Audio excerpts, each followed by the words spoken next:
Here we are at the Stype factory celebrating another Emmy award. Stype, this is the second year in a row that you received an Emmy award. How does that feel?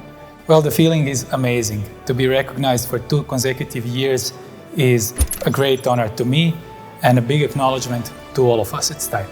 Well, you must be doing something right. How is this award different from the one you received last year? Last year we received Technical Science and Engineering Emmy Award for our hardware product line, Stype Kit Red Spy and Follower. Those are our camera tracking products. While this year the award is for FOX XR Multicam Set, which is powered by our innovation StypeLand XR, which is our software product line. So this award is for a completely different product line than the one last year? Yes, we are super proud of it. Here we also have Borna Vukorepa, another member of Stype team that received an award. Borna, first of all, congratulations. This is your first Emmy. Can you tell us something about your role in this project? Thank you very much. Obviously, this award means a lot to me as well. As StypeLand developer, my main role was to work with Stype and with the team at FOX to transform our ideas into reality and final product. Is there something you're especially proud of on this project? Well, if I had to single out just one thing, I would probably select our XR color matching algorithm, which delivered amazing results. But the fact that we faced so many different technical and engineering challenges, and we managed to overcome all of them, that is what makes me feel truly proud about this project. Even though it was very hard at times, I loved every little bit of it. Working with FOX engineering team, brainstorming ideas with Stype, all of that made me feel truly grateful to be a member of this project. And our low-level physics research was very Yes, fun. of course, our low-level physics research. Well, thank you, Borna, and thank you, Stype. Now, let's play a short video from FOX Sports to see what this project is all about. After that, we're going to show you an in-depth interview with Zach Fields, the one behind this concept of XR Multicam Set. One volume, 16 Unreal engines, render 4 cameras, real time, 7 Unreal engines on top of that, just doing AR. That has never been done before. I mean, nobody's doing this anywhere. We have 7 tracked cameras by Stype using the Stype Spider system, and they've provided a plugin within Unreal that allows us to map the environments to the LED walls. While we have 3 squared off walls and a floor, the plugin allows for all of the environments to be seen in such a way that you don't see seams, the colors all match to appear natural. There is definitely that wow factor, walking into a volume and you could switch to another environment within a matter of seconds, just be somewhere else entirely, and it feels real, you're getting the real lighting. I think our talent's so excited. I mean, they see the possibilities, they see the end result, allowing them to kind of interact with XR and AR. That's where we want to go. When we were starting to design the new set, we started to do a little more research, and there was a lot of use being done in episodic. The main one that came to mind was The Mandalorian. I'm not sure if you guys are familiar with that, but they've been doing quite a bit of XR production. Immediately, we just saw the benefits of having, the true lighting of your environment and not trying to replicate that with some sort of key. When we started, we had about 5 or 6 environments, and it was a lot, because typically what you'll end up doing is you build these really enhanced environments for your talent, your production to interact with, but every one of those is going to have, functionality built in. So, and it's going to continue. I mean, the benefits of this type of production is it's not necessarily limitations of what the system can do. The limitations are more about how much time you have to create it. So you're constantly evolving that content. You're constantly trying to create new ideas, new functionality. You might build an environment and then the functionality within each one of those is going to expand week in and week out. What about the manpower? This LED wall in production, it's a different kind of workflow. How does it affect the amount of people that you require for a production? What's interesting is in the control room has not been a huge impact in terms of manpower.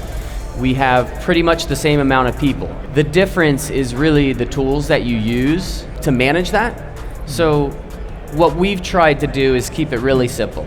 So we have more or less graphical user interfaces that drive the content, versus some in the past driving LED would be more in timeline driven, some more advanced applications. What we're trying to really do is simplify that so that anyone could step into that chair and be able to make sense of the templates. So in the control room, it's relatively the same. The difference really is on the content creation side. One of the big reasons you use Unreal is because the fidelity of the graphics can go so much further than what we were able to do in the past. But in order to do that, you have to have, you know, the right people, you know, highly skilled 3D modelers, animators, people that can create those realistic textures that you see on some of the environments. If you're just using Unreal, it doesn't necessarily mean that you're going to get that fidelity. You really have to have the people in place. We had a combination of in-house as well as vendors. That's really where, you know, it kind of affected our manpower. So taking some things out of house, training some people internally up into the Unreal Engine, and just the team that you kind of need to build around to make sure that you can support the content, the ideas, the system day in and day out. How come you chose StypeLand? Because there were other companies that were much longer in the market supporting this XR workflow. So how did you make a choice? We wanted to build a system that we could grow on, and you know, it seems kind of simple to say like, oh yeah, you want something to future-proof, but it is much easier said than done. And so we liked the idea of utilizing vanilla Unreal with the StypeLand plugin. We liked being able to have interfaces on top of that, because whether we're using your controller, your plugins, there's a lot of things that kind of go into it. So you have to have this ecosystem that people can get in and work with. The color matching was what we found was it was better than what was out there in terms of, you know, hiding seams. We found that to be great. The set extension, which is, you know, something that's very difficult to handle. It is important that you can extend that set to however large you need it to be. So those are kind of the key three factors for us that went into, you know, partnering with you guys. And what about the camera tracking? Like, what are you using for camera tracking in that studio? We're using the Stype follower system. We have the witness cameras placed around our studio. And the reason why we did that is because we wanted to eventually get into more talent interaction. So whether it's someone holding a pen, whether it's, you know, someone holding an object, those are things that you can easily do within that system. And we felt that once it's up, it's something that we can grow into really quickly. And so we're actually starting to do that. We've done a lot of testing, and that's something that I'm pretty excited about for the next 6 to 8 months. Yeah, it's pretty practical to have only one system to track all those things together. Yep. If you would have the ability to turn back the time to when the project was starting, is there something you would do differently? And from my perspective, like to check the user satisfaction, like would you again choose StypeLand and the follower? You know, you try to prepare for the future.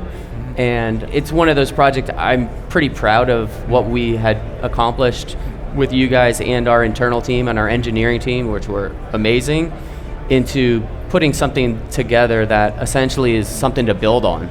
That's what we're excited about, is those pieces are already in place. Now, like, the fun part is all the enhanced functionality that we're going to add to it. What's your view now for the future? Are there some new creative ideas your team is working on that you could share? Yeah, or not yet? I know I've mentioned it to you. I'm excited about talent interaction. You know, we've tested with a few things. I think by next fall we'll be able to start utilizing some of that. Obviously, one of the benefits for talent is, you know, they can see what's going on versus green screen. It's, you know, kind of, they can look at a monitor and do the old weatherman effect, but they can actually see things. So can you create tool sets for the talent to interact with, you know, whether it's a graphic, an environment, whatever that is. I think that that's something that we're looking forward to growing into as well.